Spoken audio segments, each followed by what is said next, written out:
Good morning. ये हमारी BSc part 2 की ऑर्गेनिक केमिस्ट्री की क्लास है। इस क्लास में अब तक हम अल्कोहल का चैप्टर फिनिश कर चुके हैं और अल्कोहल के बाद हमने स्टार्ट किया है फिनॉल्स, और फिनॉल्स में हम पढ़ रहे हैं अभी acidic strength of phenols. Phenol का सबसे इम्पॉर्टेंट पार्ट है एसिडिक स्ट्रेंथ ऑफ फिनॉल। इससे हम पढ़ा कि phenol are acidic in nature, why phenol are acidic in nature, phenol are stronger acid as compare to alcohol, phenol are weaker acid as compare to carboxylic acid, इनके क्या regions होते हैं, ये सब हमने डिटेल में देखा। उसके बाद हमने स्टार्ट किया था कि effect of substituent on acidic strength of phenol, very important part, maximum probability होती है इसमें क्वेश्चन आने की। तो इसमें हम पिछली क्लास में पढ़ चुके हैं कि इफेक्ट ऑफ सब्सटेंट हमें कैसे देखना है। हमने ऑर्थो पैरा नाइट्रो फिनॉल की एग्जांपल देखी, ऑर्थो मेटा पैरा क्रिसॉल की एग्जांपल देखी, और उसी से कंटिन्यू कर रहे हैं नेक्स्ट एग्जांपल में। देखिए आप, और आपको बताना है कि acidic strength right in decreasing order of acidic strength. Next example ले रहा हूँ मैं इसके अंदर।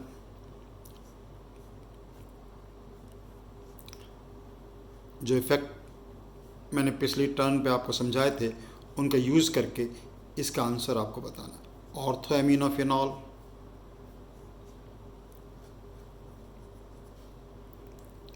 Meta aminophenol,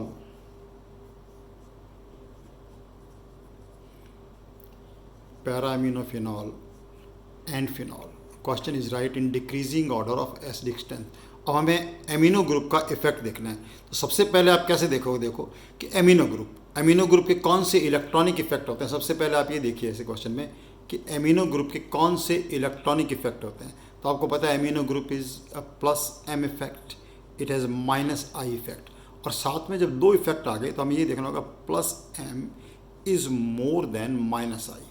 plus M effect जो है that is dominating over minus I effect. अब आपको ये भी पता है कि इंडक्टिव इफेक्ट केवल कहाँ काम करता है, मेटा पोजीशन पे काम करता है। इंडक्टिव इफेक्ट कहाँ काम करता है, केवल मेटा पोजीशन पे काम करता है। ऑर्थो और पैरा पे क्या काम करेंगे, mesomeric effect as well as inductive effect, और इसके अंदर कोई सब्सटेंट नहीं है। इन सबको देखते हुए हमें एसिडिक स्ट्रेंथ बतानी है। आपको पता है कि if minus I groups are attached, minus I effect is dominating, acidic strength increase होती है, और plus I effect plus M effect dominating है तो एसिडिक स्ट्रेंथ क्या होती है, कम होती है। चलो उनका सोचकर आप आंसर सोचिए, जब तक मैं आपको बताता हूँ आंसर क्या है। ABCD के टर्म में इसको लिख देते हैं। देखिए आप, इन केस ऑफ दिस यहाँ पर केवल क्या काम कर रहा है, ओनली माइनस आई इफेक्ट। आपको नोट कर लेना चाहिए, only minus I, because only minus I effect काम कर रहा है, इसलिए एसिडिक स्ट्रेंथ को क्या करेगा, इंक्रीज करेगा। इंक्रीज करने का मतलब हो गया this is the strongest acid among this. इन सब में स्ट्रॉन्गेस्ट एसिड कौन सा हो गया, ये हो गया। उसके बाद हमारे पास आया ये और ये। इसके अंदर देखिए जो एसिडिक स्ट्रेंथ मैक्सिमम किसकी हो जाएगी, ऑर्थो। ऑर्थो के बाद क्या आ जाएगा हमारे पास, फिनॉल, एंड फिनॉल के बाद आ जाएगा पैरा एमिनो फिनॉल। दिस, क्योंकि यहाँ पर हमारे पास क्या काम कर रहा है, देखिए रीज़न, ऑर्थो और पैरा पोजिशन। ऑर्थो और पैरा पोजिशन में कौन सी पोजिशन क्या कौन सा इफेक्ट काम कर रहा है, माइनस आई काम कर रहा है, as well as plus M is working. तो meta position only minus I effect is possible, meta position में केवल minus I effect. Plus M at ortho position, ortho position पे जो प्लस एम है थोड़ा सा डिमिनिशन हो जाएगा, थोड़ा सा कम हो जाएगा ड्यू टू स्टीरिक हिंड्रेंस, थोड़ा प्लस एम कम हो गया तो एसिडिक स्ट्रेंथ क्या होगी, इंक्रीज होगी। In this case no group and para, maximum plus M effect is working, this will be the least effective order, hence this is the order of this. ये ऐसे questions होते हैं जिसके अंदर जो फैक्टर अगर आप समझते नहीं हैं, हम इसको याद नहीं कर सकते कि para is more than ortho, ortho is more then PETA. जो ग्रुप लगा हुआ है उसको समझना है, उसके जो फैक्टर बता रहा हूँ उसको आपको आंसर देना है। चलो इसी के लिए एक और एग्जांपल लिखता हूँ।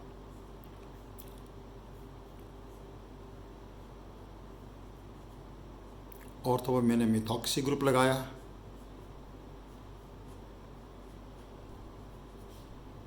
मेटा पे मिथॉक्सी ग्रुप लगाया,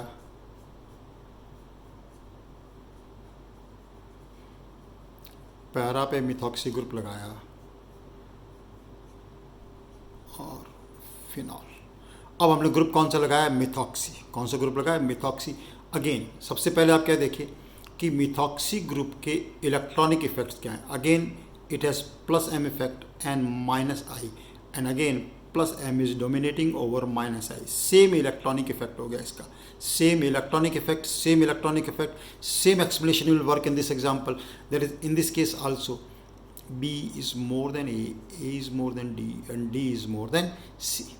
अब देखो मिथॉक्सी और इनके दोनों के सेम फैक्ट थे, तो मान लो मिथॉक्सी और एमिनो में ही कंपैरिजन करना पड़ जाए हमें.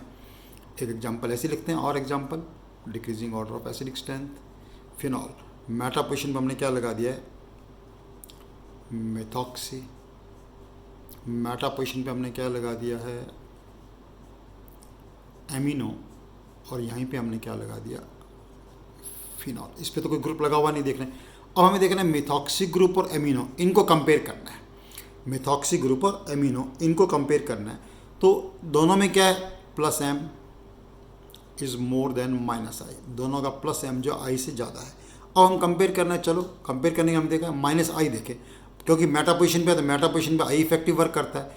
Now minus I of methoxy is more than minus I of amino. इससे ज़्यादा है, इसका मतलब ज़्यादा है. तो इसका मतलब क्या हो गया कि जो मेटामेथॉक्सीफिनॉल है, this will be more acidic as compare to this and this will be more than this. You can say यहीं पे एरो लगा देता हूँ, बिकॉज ऑर्डर इज दिस, तो ऑर्डर यहीं पे लगा दिया अपन ने. रीजन आया पता चला कि मेटा पोजीशन पे क्या काम करता है, केवल इंडक्टिव इफेक्ट. और इंडक्टिव इफेक्ट किसका ज़्यादा है, मिथॉक्सी ग्रुप का ज़्यादा है, माइनस आई एमिनो से, हैंस ऑर्डर इज दिस. चलो एक और एग्जांपल लेते हैं एसिडिक स्ट्रेंथ पे. मैक्सिमम प्रोबेबिलिटी हो रही पूछने की, आंसर आप पे छोड़ते हैं. हेलो ग्रुप लगाते हैं, एक्स लिख दिया हेलो को मैंने.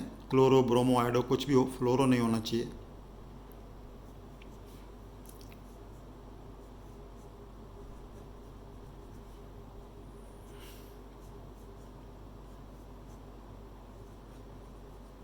हेलोफिनॉल्स जनरल आप क्या कहते हैं, इन जनरल आप क्या बोल सकते हैं इनको, हेलोफिनॉल्स. अब हेलोफिनॉल्स का आंसर आप सोचिए और मुझे बताओ कि what can be the acidic strength of these halophenols. इन हेलोफिनॉल्स की जो एसिडिक स्ट्रेंथ है वो क्या हो सकती है, सोच रहे हैं आप. हेलोफिनॉल वही अगेन हेलो में ये मान लेना, जैसे यहाँ लिख लो आप चाहे कि यहाँ पर हेलोजन कौन कौन से, x. X can be what, chloro bromo iodo, कोई भी हो, सबका आंसर एक हो जाएगा, कॉमन हो जाएगा. देखिए यहाँ पर अब आपको ये पता होना चाहिए X. X mean halogen. Halogen में क्या plus M effect is there, minus I is more than plus M.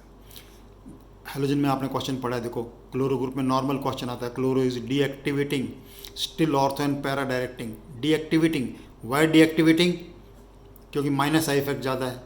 Ortho and para directing because of plus M effect, unshared electron pair हैं वो रिंग में डीलोकलाइज करते हैं. तो minus I effect is more than plus M. तो अब आपको देखना है यहाँ पर, देखो इसका आंसर सिंपल बनता है थोड़ा वैसे. The answer is very simple. Minus I, यहाँ भी माइनस आई है, यहाँ भी है, यहाँ पे केवल ही माइनस आई काम करेगा. प्लस एम कर रहा है but minus I is more, this group is closer to this, ये ग्रुप इसके पास है, तो पास होने के कारण इसका ज़्यादा हो जाता है. A will be more than B, will be more than C and C will be more than D. C का ज़्यादा हो जाए किससे, डी से, क्योंकि उसके अंदर कोई ग्रुप नहीं है. रीज़न क्या है यहाँ पर, minus I effect. Minus I effect is dominating in case of chloro bromo and iodophenol. एक एग्जांपल मैं ऐसे लेता हूँ जिसके अंदर माइनस आई इफेक्ट होगा तीनों ग्रुप का, लेकिन क्लोरीन ब्रोमीन आयोडीन की पोजीशन एक ले लेते हैं और अलग अलग ले लेते हैं. मान लो सारे ही ग्रुप आ गए से फिनॉल. फिनॉल में हमने सबसे पहले लगा दिया फ्लोरीन, फिर हमने फिनॉल में ऑर्थो पोजीशन पे क्या लगा दिया, क्लोरीन. फिर हमने फिनॉल में ऑर्थो पोजीशन पे क्या लगा दिया, ब्रोमीन. और फिनॉल में ही ऑर्थो पोजीशन पे क्या लगा दिया, आयोडीन. और ये क्या लगा दिया यहाँ पर, फिनॉल. 5 नंबर दे दिए, ए बी सी डी और E. Right in decreasing order of acidic strength. Acidic strength में डिक्रीज करना है आपको, ऑर्डर लिखना है. एक गलती होने के चांसेस है, इसलिए इंपॉर्टेंट एग्जांपल है ये, देखिए ध्यान से आप. माइनस आई इफेक्ट, अब आपको पता है माइनस आई इफेक्ट किसका ज़्यादा होता है, फ्लोरीन का, then chlorine, then bromine, then iodine and this. लेकिन इस केस में देखो, इन दिस केस ऑर्थोफ्लोरोफिनॉल जो है, इन ऑर्थोफ्लोरोफिनॉल में एक फैक्टर काम कर जाएगा, that will be intra molecular hydrogen bonding. कौन सा फैक्टर काम कर जाएगा?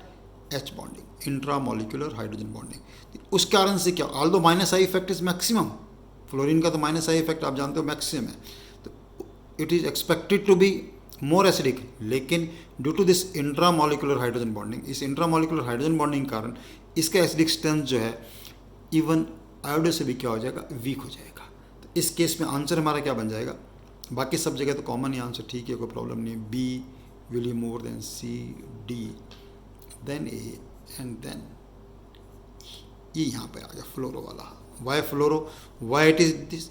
It is due to intramolecular hydrogen bonding. Intramolecular hydrogen bonding के कारण होता है। तो काफ़ी सारे एग्जाम्पल किए हमने acidic strength.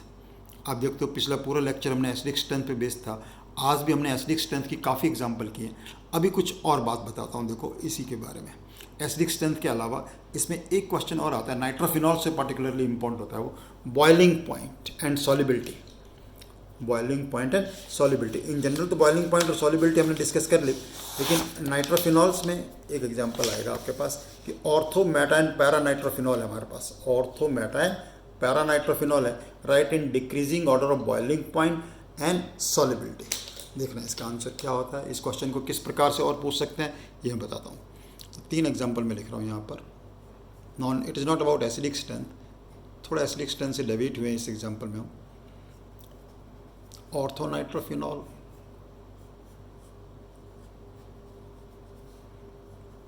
मेटानाइट्रोफिनॉल and paranitrophenol. Acidic strength तो हम इसकी कर चुके, पहले हमने ये एग्जांपल ली थी। हम ये जानना चाहते हैं कि इनका बॉइलिंग पॉइंट का ऑर्डर क्या है और सॉलिबिलिटी का ऑर्डर क्या है। तो सॉलिबिलिटी का ऑर्डर लिखो, इसको एग्जांपल दे दीजिए, A B and C, A B and C. तो answer of this is order of boiling point and both solubility. Boiling point और सॉलिबिलिटी दोनों का आंसर क्या होगा? C is more than B and B is more than A, that is you can say para is more than meta and meta is more than ortho. Why it is so? इसका कारण है कि why ऐसा क्यों है?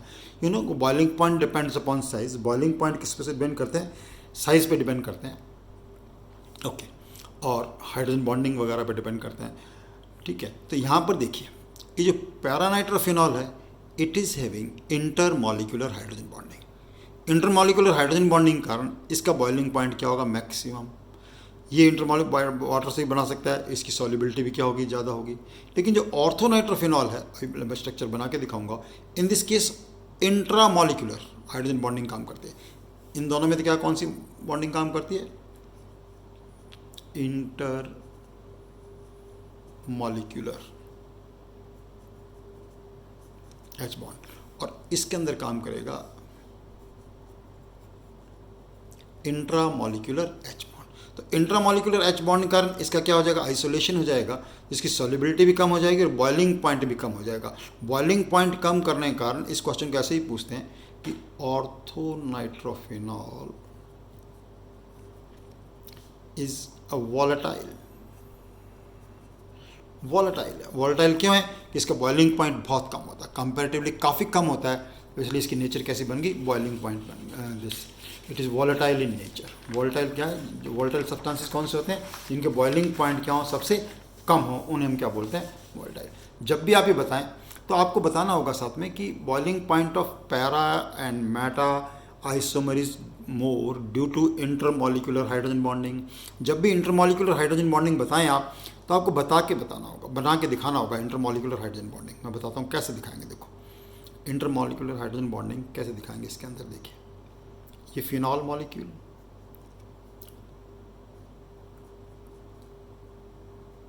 Nitro group, another molecule of phenol,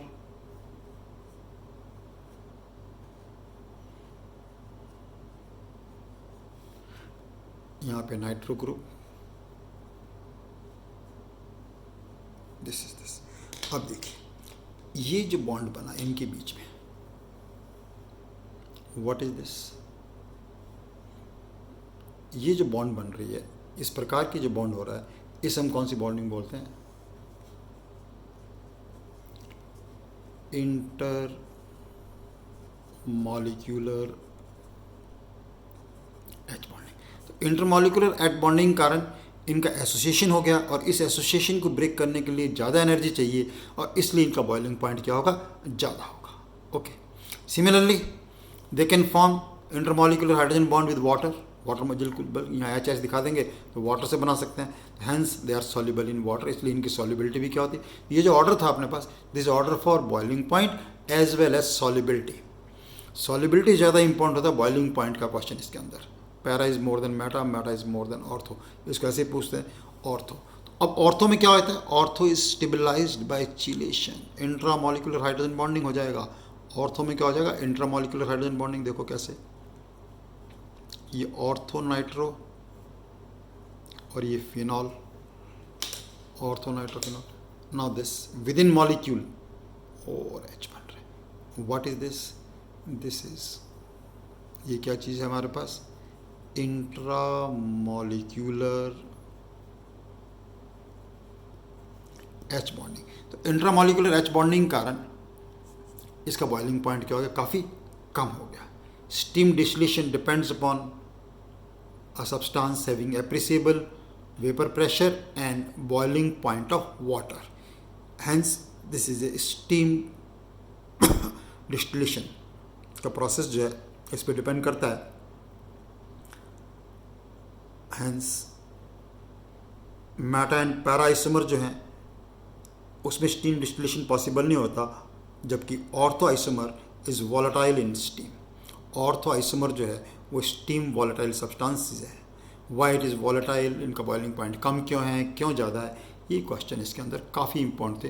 तो physical properties में phenol में कितनी सारी चीज़ें हमने डिस्कस की हैं, all these things are very very important और इन्हें हमें बहुत अच्छी तरह करना है। फिनॉल में से मैक्सिमम जो क्वेश्चन बनता है हमारे पास एसिडिक स्ट्रेंथ, एसिडिक स्ट्रेंथ में भी सब्स्टिट्यूट फिनॉल। यू सी कितने एग्जाम्पल ले चुका हूँ मैं, बार बार देखें आप इन वीडियोज़ को, सारे एग्जाम्पल्स मैंने लिए हैं। कभी नाइट्रो ग्रुप लगाया, कभी मिथाइल ग्रुप लगाया, कभी मेथॉक्सी ग्रुप लगाया, एमिनो ग्रुप लगाया, हेलोजन, हेलोजन्स में अलग अलग ग्रुप लगाए। तो लाइक दैट उनका इफेक्ट देखना आना चाहिए। इन आंसर्स को रटना बहुत मुश्किल होता है, एक प्रकार से रटा जा भी नहीं सकता। चलो ये फिजिकल प्रॉपर्टीज़ की बात हुई। फिजिकल प्रॉपर्टीज़ के बाद नेक्स्ट हम आते हैं, बहुत सारी रिएक्शंस होती हैं फिनॉल में। नेक्स्ट हेडिंग डाल दीजिए आप, reactions of phenol. Reactions of phenol, reactions of phenol में नंबर 1 रिएक्शन लिख लो, reaction with active metal, reaction with active metals. अब आपको पता है कि फिनॉल जो है एसिडिक इन नेचर, हम पढ़ चुके हैं।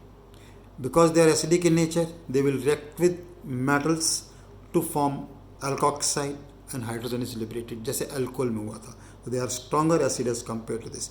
इसका यूज़ किस में होता है, जैसे अल्कोहल में भी ये रिएक्शन हमने पढ़ी थी, इसका यूज़ किसके अंदर होगा, एरोमेटिक ईथर बनाने में इसका हम रिएक्शन का यूज़ कर सकते हैं। रिएक्शन लिखो, जैसे फिनॉल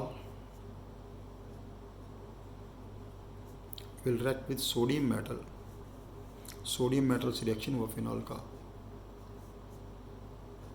तो क्या बन गया, sodium phenoxide, hydrogen gas is liberated.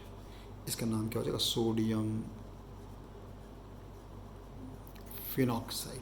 अब इन सोडियम फिनॉक्साइड का जो यूज़ है, वो सोडियम फिनॉक्साइड का यूज़ कैसे होगा, जैसे सोडियम अल्कोक्साइड में भी ये पॉइंट मैं बता चुका हूँ आपको। इसका यूज़ क्या होगा, इन द प्रेपरेशन ऑफ ईथर से। फॉर एग्जांपल इसका रिएक्शन हमने अल्काइल मिथाइल आयोडाइड से कराया, इसका रिएक्शन हमने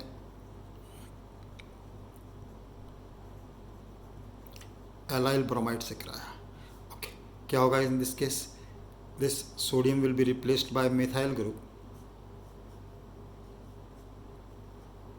what is this, methoxybenzene, methyl phenyl ether. Methyl phenyl ether को कॉमन नेम आपको आना चाहिए, वो नाम ज़्यादा इंपॉर्टेंट है। मिथाइल फिनाइल ईथर सबको आ जाएगा। एनिसॉल आपको याद रखना, एनिसॉल। एरोमेटिक में ये नाम ज़्यादा इंपॉर्टेंट होते हैं। जैसे ये बनाया, it will be allyl phenyl ether, product will be allyl phenyl ether, CH2CH, allyl phenyl ether. Name लिख लें आप इसका, एलाइल फिनाइल ईथर। इस रिएक्शन का यूज़ क्या होगा, रिएक्शन हमने मेटल से रिएक्शन कराया, मेटल से रिएक्शन करने पे क्या बने, एल्कोक्साइड, और एल्कोक्साइड का यूज़ होगा, they are used in the preparation of ether. Okay, next reaction लिखिए, नंबर टू रिएक्शन लिख लो आप इसका, एसिटाइलेशन। अब आप बताइए, अभी मैंने फिनॉल में आपको ऐसे अल्कोहल में एसिटाइलेशन रिएक्शन पढ़ाया था। सबसे पहले एसिटाइलेशन का मतलब क्या होता है, वापस सुने। एसिटाइलेशन का मतलब होता है hydrogen replaced by acetyl group. इस ग्रुप को कौन सा ग्रुप बोलते हैं, एसिटाइल ग्रुप। हाइड्रोजन जिसमें रिप्लेस हो जाए एसिटाइल ग्रुप से, उन्हें हम क्या बोलते हैं, acetylation reaction. Number two, reagent क्या होते हैं इसके लिए, there are two reagents use for this, एक है एसिटाइल क्लोराइड और दूसरा रीजेंट होता है इसके लिए acetic anhydride. Acetyl chloride and other is acetic anhydride. अब तीसरी चीज़ क्या जाननी चाहिए, इन दोनों में से बेटर रीजेंट कौन सा है, इन दोनों में से बेटर रीजेंट कौन सा होता है हमारा, acetic anhydride. Why, because in this by product formed is acetic acid, जो खुद भी एसिटाइलेशन प्रोडक्ट बना सकता है। डन। अब इसका एग्जांपल लिखते हैं फिनॉल के साथ। चलो पेज चेंज करते हैं।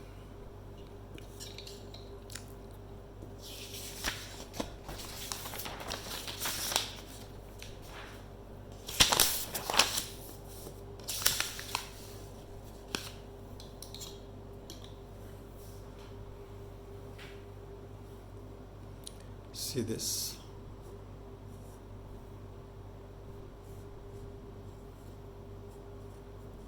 Phenol reacted with acetyl chloride. By product is HCl, तो उसके लिए हम बेस ले लेते हैं उसके pyridine। तो मतलब क्या होगा इस रिएक्शन का, रिएक्शन को आपको यूँ समझना चाहिए। देखो मैं बताता हूँ, देखो आप ध्यान से। और यही रिएक्शन हम किससे कर सकते हैं,